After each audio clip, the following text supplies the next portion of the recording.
If Bucky Larson had an OnlyFans today, it would be larger than Piper Raquel and Sophie Rain combined. For sure. For those down on their luck and in quick need of cash, making adult content may be their only route to financial freedom, ultimately destroying the shackles of greed that gluttonous filth force upon them. But maybe you're a buck-toothed virgin loser with a micro-penis who just lost their job and is set out to seek their destiny. Oddly close to the biopic of My Own Life, Bucky Larson, Born to be a Star, is a comedy movie released in 2011, made by Happy Madison Productions, and written by Nick Swardson, Tom Brady, Adam Sandler, and Alan Covert. And this movie is one of those you will either love or absolutely hate. And I love it. This is a comfort movie. I've seen it over 100 times. I can almost quote the whole damn thing. And yes, I acknowledge that a lot of people will hate it. I don't care. But the truth is, the movie has a truly heartfelt message throughout it, and a loving story with a loser who becomes the hero. From being a nobody with nothing going on for him, Bucky sets out on a journey to LA to pursue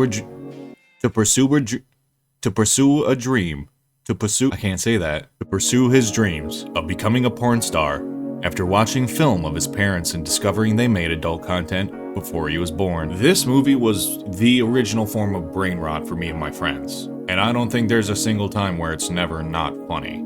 Okay. But that's enough yapping. Let's see if our good pal Bucky from the Midwest can turn that frown upside down. Like, comment, subscribe. I hate this part. Our movie begins in a small farm town somewhere in Iowa, where the townfolk are having a good time, enjoying life as God intended. What the? We find the protagonist of this cinematic masterpiece, Bucky Larson. God dang cat, stop. Meepo, meepo, meepo, meepo. We find the protagonist of this cinematic masterpiece, Bucky Larson, attending the prison of his 9 to 5 at the grocery store. God, where his bagging speed is no joke. No fooling. But Clint ain't having it and lashes out in a brutal attack. Bucky, unable to defend himself, gets fired from his job for being a Cool Ranch Dorito connoisseur and has a come-to-Jesus moment in the parking lot with a local Old Town loony, Miss Bozo Bop, as she feels it in her osteoporosis-riddled bones that Bucky is destined for greatness. But what might that greatness be? What's the word, Big Bird? After skipping Yahtzee night with the folks, who I absolutely love his parents. They are the quintessential small town in the Midwest farming couple.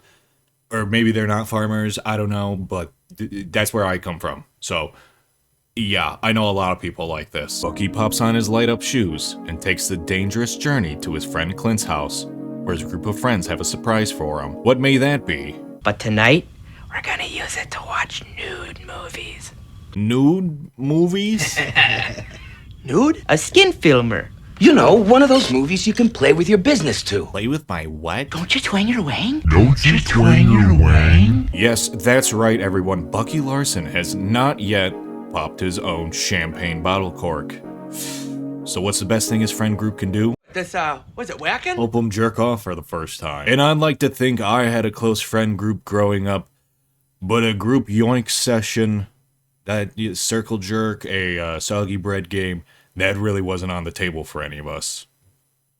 Well, memories. They cut the lights, and Bucky drops trow, and the video plays. And the movie is a classic to adult star aficionados, The Farmer and the Smell. Oh my!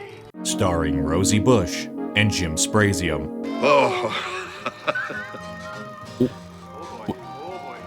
Wait a minute. Oh my gosh. That's your folks. 100%. By golly. Oh my! That's my folks. I think that's pretty dang cool, Bucky. With a newfound sparkle in his eye and a shine on his buck teeth, heads back home to confront his parents about their past. And I find this part really funny. Not just the dialogue, but just the whole scenario of it. When they tell him that they were gonna wait till he turned 50, which would be like they're on their deathbed.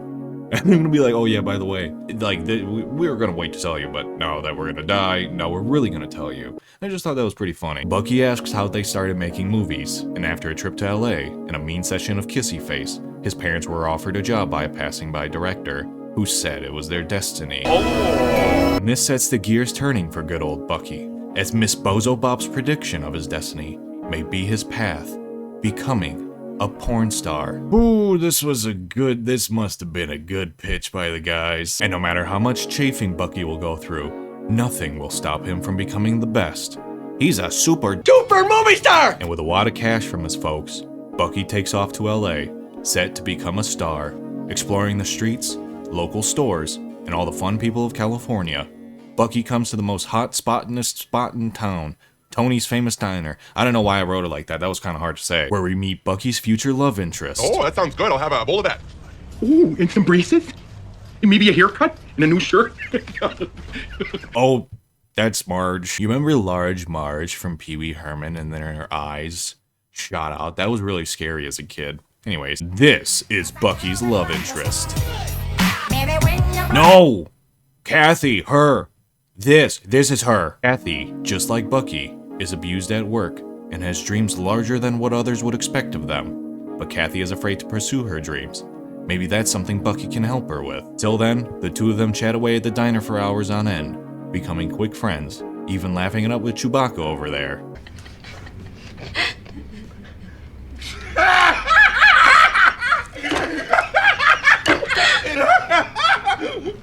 Bucky is a very friendly and innocent character in this movie. He's a sweet guy with a big heart, but he's clueless to the real world around him and how he is perceived by the much more pretentious and pompous, egotistical people of LA that he's going to be working with who are in this industry, with how he looks. Hey, like, you know what I mean? God, I love this movie. But this is something Kathy really likes about him. He's a genuine guy, and he likes to be himself. But the best part about Bucky is a chocolate frisbee he's munching on in these bushes. Without a place to stay, Kathy takes Bucky back to her apartment, where his new roommate, Gary, is on the edge of psychotic, pervert, serial killer, and more. But, damn it, it's funny. But I shit here! I can't shit where I shower! Shut the fucking door! I'm sorry.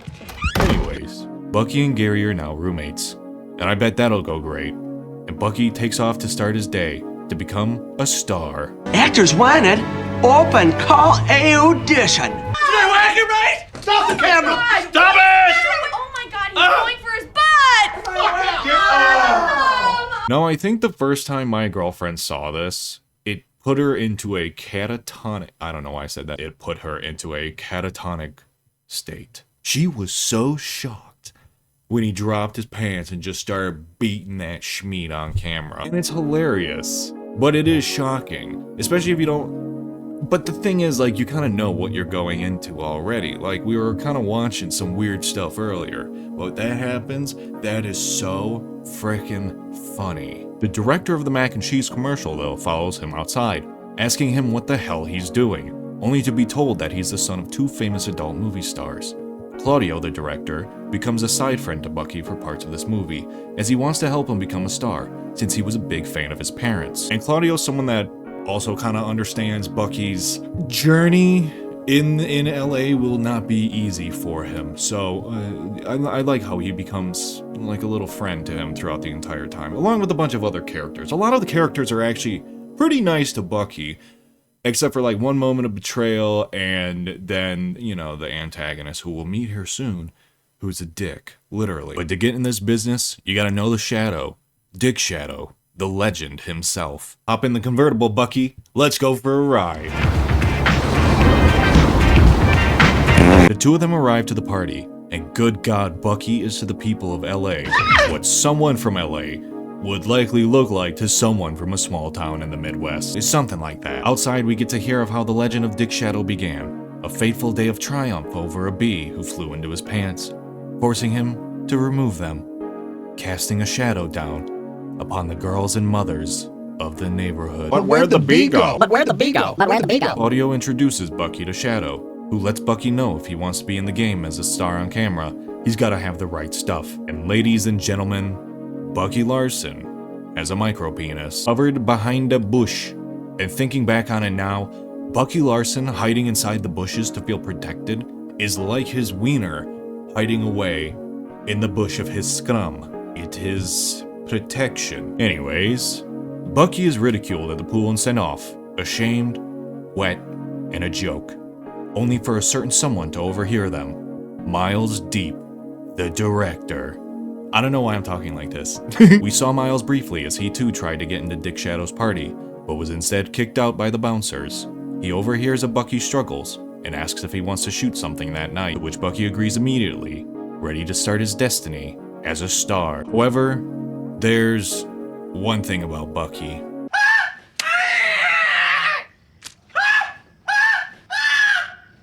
Before he even has sex, before he even sees a titty, before a single touch of El Bubo, he busts and is shooting out 20 feet every direction. No discrepancies, no real target, and no survivors. None. Just like ice. And not only does he do it once, but he does it again. Bucky is overjoyed, thinking it went amazing. But Miles knew it was awful, and has his nephew Jimmy delete the footage. But instead, Jimmy uploads it to YouTube, where it becomes the #1 most watched video of the week, setting the first big leap into the adult film industry for Bucky Larson. Now would this happen today? Absolutely. I would watch it. Micropene shoots web. 30 feet. Covers concerned citizens with goo. It's national headlines. Continuing on. Bucky tells Kathy of his night, and although he's happy, he's not quite the brightest guy with Kathy. She tells him her dreams are to become a waitress, but not at the diner, a fancy restaurant. But there's just one problem. Kathy had a mishap years ago and burned an old lady with soup, and ever since then, she has been traumatized and unable to carry a large tray and go after her dreams again. That is until Bucky offers to help her. Cue training montage!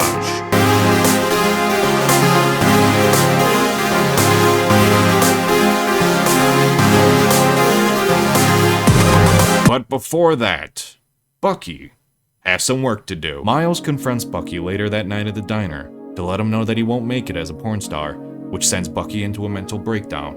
Yet in his lowest hour, a hope awakens upon the interwebs, as Miles finds out the next morning that the video of his went viral thanks to Jimmy posting it. And knowing not only how beneficial Bucky can be to the adult film industry, but also to relationships in general, Miles decides to try and finance this film through his friend over at J-Day Entertainment. At the office, Dick Shadow is in a meeting with J-Day at the time, but convinces Miles to show him the new big idea to porn, Bucky Larson. But neither Dick Shadow nor J-Day see the vision, and send Miles on his way, where he instead uses the Vietnamese mafia to bankroll the movies and future distribution of the films. Okay. After filming a second higher production movie, Miles takes the finished product to a group of movie distributors who do nothing but ridicule him and Bucky, mocking his looks, the content, everything. And it seems that nobody believes in either Bucky Larson or Miles Deep, but truly, they only need to believe in one another. But for some good news, while visiting a Guinness World Record museum with Kathy, Bucky and her run into the owner of a fine dining restaurant, who just so happens to have seen Bucky's video, saying it revitalized the love and spark in their marriage. Thank you so much. You're welcome. He tells Bucky to come down to the restaurant for a free meal, and Kathy becomes overexcited, as she is a food fanatic and knows everything about his restaurant and the head chef. This ends up landing her a potential job spot and an interview. But this place has big fancy trays, Kathy. Can you do it? Cue training montage!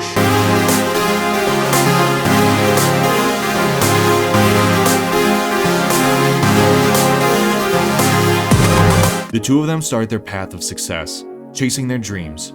Bucky's making hit movie after hit, all while helping Kathy become the best waitress she can. Following all of his newfound fame, Bucky and his friends and family are invited to the Adult Video Awards, a night where history may be made in more than one way. Showing up, J-Day meets them and congratulates Miles and Bucky, telling them how proud he is of their newfound success and wants to help them grow even more in the future. And this scene here is one of the best scenes in cinema history. I don't care what you say. The score, the build-up, the rise to the actual victory of the main character, from being an absolute loser to being the champion of the world of what he set out to be in such a short amount of time. Bucky Larson is a winner. Throughout the night, Bucky wins award after award for an assortment of many things, like Best Bush and Biggest Load, eventually getting enough wins to tie the record held by Dick Shadow, who had been bitching about Bucky all night to J-Day. Yet finally, we reach the final and last award, the award to really win it all. the male genitals of the year. It's essentially the MVP of the adult film world. In anticipation, everyone waits. But who will they call out? Bucky Larson! Yes, it is Bucky Larson. The win. Like, can we get a little woo? Bucky Larson, the virgin loser who lives at home with his parents in a small Midwest town with no future, changed his life around to become the world's largest adult film star within 1 year. But even with all these awards, he still is able to recognize the greatness that Kathy has gone through with her hard work. And he awards her a trophy too, the world's best waitress. Like, this whole sequence made me tear up while writing this. I was on an edible, but it's still sad. It's like an actually like good come up and win story. Literally, come and. But there's another thing I forgot to mention this whole time. Bucky Larson still has never had sex with any of the women that he filmed movies with. Yeah, he's still a virgin. And Kathy? Well... So you're a Virgo too? And with that, Bucky and Kathy get to making sweet love using a small 1/4-inch cut piece of a plastic straw as a condom. Yeah, I love this movie. Embracing each other, they make love all night with the pushing and the bumping. But Kathy doesn't seem as happy as Bucky, and Bucky is in love. And just like that, Kathy leaves Bucky. Yeah, what the fuck? She tells him that although she had fun, she needs to explore her options. She takes back off to LA to pick up a working shift, and she leaves Bucky broken-hearted. Everyone else takes back off to LA, where J-Day, Miles, and Bucky are set to produce their first movie where he actually has sex with a girl on camera. And on set, Miles and Bucky have a heart-to-heart, Bucky telling him that he's a true friend and someone that he can trust, thanking him for being by his side and helping him with his dreams. And although Miles seems happy, a hint of regret peeks through in his eyes and his face, and he's hiding something from Bucky. But what is it? Wait! Did you hear that? Oh no! It's Bucky! The cameras are rolling, and Bucky is about to give her the old sham lagoon. Miles yells out and breaks down to Bucky how he told Kathy to leave him and let him pursue his dreams even further, telling her she'd be selfish to not let him fuck other girls. Miles, what the fuck? He was in a drunken and drugged out state, and now that he's sobered up, he realizes how stupid it was, telling him that his true dream and passion is to love and cherish Kathy for the rest of their lives. Bucky takes his advice to heart and rides off in the sunset to find Kathy, who's being pestered by the Shadow. Shut your cock. I love that line. So good. And while Dick Shadow is trying to get laid, he could never beat Bucky Larson, a kind and caring person, full of love, true passion, and a destiny meant to help others instead of tear them down. And with a confession of his love for Kathy, they embrace in a warm hug and kiss, riding off back to Iowa, where they open up the finest steak restaurant around. Living happily ever after, Kathy a waitress, able to carry exuberant amounts of soup, and Bucky, a star, now living his dreams with Kathy by his side, bringing joy to people, except Gary. You want me rent money, fucker? And there you have it. That is Bucky Larson, born to be a star. Again, this movie is one that is abysmal to many critics and to about 90% of the people that view it, but to the very few that do enjoy this, it becomes probably one of their favorite movies ever. Because this is up there with like Killer Clowns from Outer Space, Benchwarmers, a lot of Adam Sandler movies. I got a lot of good comfort movies that are really bad movies, but this is one of them. The character development, jokes, the triumphs, and the downfalls are all enjoyable, and nobody can take that away from me. If you enjoyed this movie, please leave a like and comment so I can know there are others out there. Let me know what you thought and what other movies you'd like to see get broken down in the future. And anyways, that's really all I got. I don't really want to talk about much anything else. I got a lot of other stuff to talk about actually, so I hope you all have a great day, and I will see you all in the next one. Bye.